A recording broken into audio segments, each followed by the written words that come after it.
প্রথমবারের মতো বাংলাদেশে পা রাখলেন পাকিস্তানের জনপ্রিয় অভিনেত্রী হানিয়া আমির। সানসিল্ক বাংলাদেশের আমন্ত্রণে তিনি এখন ঢাকায় অবস্থান করছেন। দক্ষিণ এশিয়ার অন্যতম জনপ্রিয় এই তারকা অল্প সময়েই নাটক, চলচ্চিত্র ও ওয়েব কন্টেন্টের মতো অভিনয়ের মাধ্যমে দর্শকের মনে জায়গা করে নিয়েছেন। 2016 সালে জনান চলচ্চিত্রের মাধ্যমে বড় পর্দায় অভিষেক ঘটে হানিয়ার।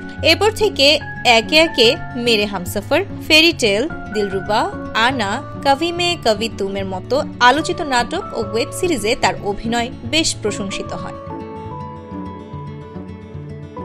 রোম্যান্টিক, কমেডি কিংবা গ্ল্যামারাস সব চরিত্রে সহজভাবে নিজেকে উপস্থাপন করেছেন তিনি। বাংলাদেশেও তার অভিনীত নাটক সমান তালে জনপ্রিয়। বিশেষ করে তরুণীরা তার ফ্যাশন, স্টাইল ও ব্যক্তিত্ব অনুসরণ করে থাকেন। তার স্বতঃস্ফূর্ত হাসি আর মায়াবী উপস্থিতি তাকে হাজারো ভক্তের কাছে প্রিয় করে তুলেছে। হানিয়া আমির দীর্ঘদিন ধরে পাকিস্তানের সানসিল্কের ব্র্যান্ড অ্যাম্বাসেডর হিসেবে কাজ করছেন।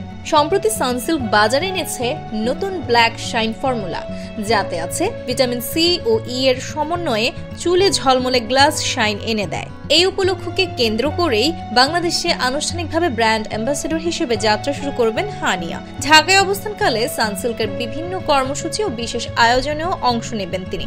ভক্তদের জন্য থাকছে তার পক্ষ থেকে বিশেষ চমক।